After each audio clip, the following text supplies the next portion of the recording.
بیشتر آدما بدون اینکه از قوانین کاهش وزن پیروی کنن و همینطور رژیم‌های اصولی بگیرن، اینا یه سری رژیم‌های غیر اصولی رو پیگیری میکنن و انجام میدن و وقتی که به وزن دلخواه خودشون نمیرسن ناامیدتر از همیشه میشینن و روند صعودی وزنشون رو دوباره تماشا میکنن.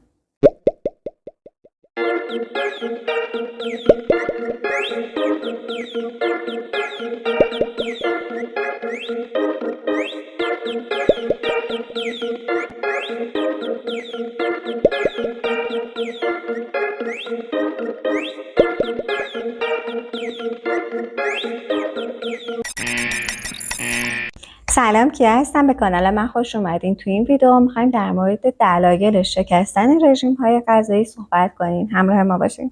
تغییر مداوم رژیم‌های غذایی مهمترین عامل شکست. بهتر اهداف غیر واقعی رو کنار بگذارین. ترک عادت‌هایی که سالها با اون زندگی کردین یک شبه امکان پذیر نیست. برای خودتون اهداف کوچکتری بریین که برسین به وزن ایدئالتون در نظر داشته باشین. تغییر مداوم رژیم‌های غذایی خطر ابتلا به بیماری‌های قلبی و عروقی رو افزایش میده. پس روی سلامتیتون تمرکز داشته باشید. شماره 2، گرسنه بودن طولانی مدت به معنای وزن کم کردن نیست. یکی دیگه از دلایل شکستن رژیم گرسنه بودن طولانی مدته. باید بدونین این کار شما رو بیشتر تو معرض چاقی قرار میده. باید سعی کنید توی غذاهایی که ازش استفاده میکنید، خوراکی‌هایی که میخورین، خوراکی‌هایی رو انتخاب کنید که مدت زمان بیشتری شما رو سیر نگه میداره، مثل خوراکی‌هایی که فیبر بالایی دارن و همینطور پروتئین زیاد.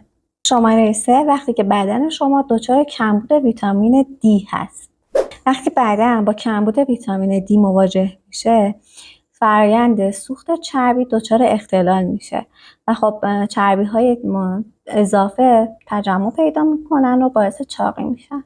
شماره 4، چربی‌های سالم استفاده نمی‌کنید.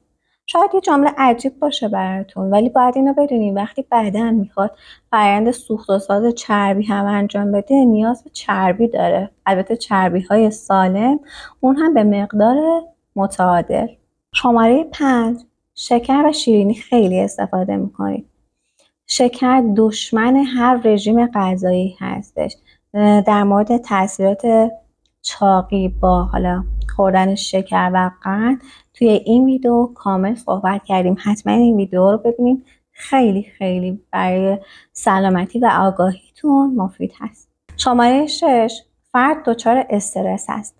وقتی که استرس در بدن خیلی زیاد باشه، سطح هورمون کورتیزول بالا میره و میدونید که تغییر این فرآیند باعث میشه که تمایل فرد به خوردن شیرینیجات زیاد بشه.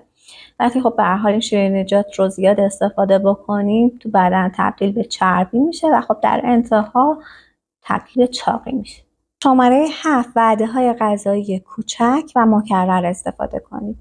خوردن میان وعده‌های کوچک و مکرر به مثلا مدت 2 تا 3 ساعت برای بدن مفید هست و به لاغری کمک میکنه.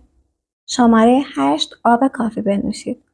آب کافی سرکوب کننده اشتها هست. سخن پایانی این که اگه تمایل دارین وزنتون رو کم کنین و بعد از کاهش وزنتون رو ثابت نگه دارین، باید تعادل رو در رعایت دریافت کالری و همینطور سوخت و ساز کالری روزانه حتما رعایت کنید. ممنون که تا انتهای ویدیو همراه من بودید. لایک و سابسکرایب رو فراموش نکنید و مثل همیشه با فیت شو